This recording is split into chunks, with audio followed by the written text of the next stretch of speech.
Да ни е честита новата 1980 година, скъпи другарки и другари, братя и сестри! Драги зрители, драги радиослушатели!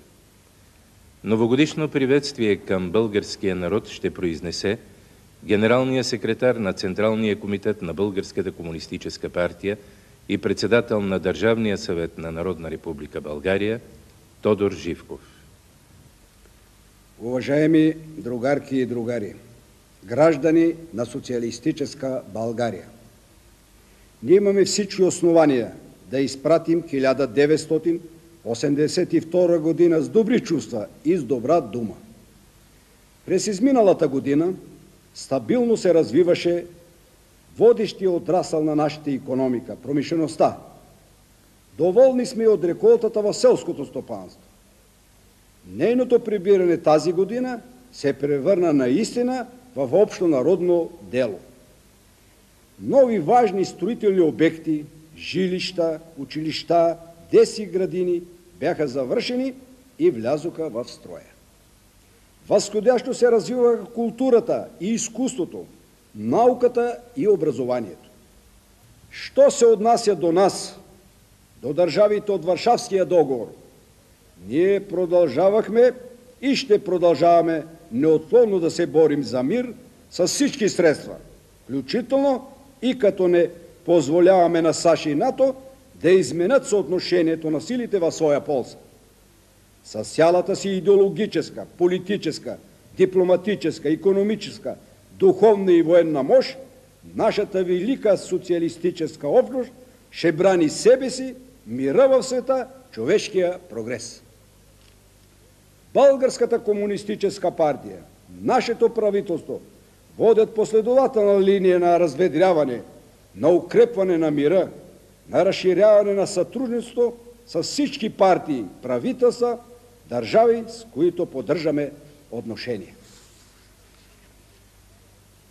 Централно място в нашите усилия и през 1982 година заемаше работа ни за укрепване на мира и добросъседството на Балканите. През настъпващата година ние ще продължим усилията си за превръщане на Балканския полуостров в зона, свободна от атомно оръжие, в пример за мирно сътрудничество. Другарки и другари, 1983 година е третата, решаващата година на 8-та петилетка. Утвърдението на Народното събрание единен план за социално-икономическото развитие на страната поставя пред нас големи и отговорни задачи, проистичащи от стратегическия курс, разработен от 12-тия конгрес на партията. Сега изпълнението на плана за 1983 година е в ръцете на трудещите се. В техните ръце е материалният и духовен разцвет на родината, жизненото равнище на народа ни. От името на Централния комитет на Българската комунистическа партия, Държавния съвет и Министерския съвет на Народна република България най-сърдечно поздравлявам с настъпващата нова година всички съотечественици, работниците, селскостопанските труженици, дейците на науката, образованието и културата, войните от Народната армия, Министерството на вътрешните работи, строителните и транспортните войски, младежите и девойките, децата и пионерите. Пожелавам ви, скъпи братя и сестри, крепко здраве, успехи в труда и учението, щастие на вас и вашите семейства.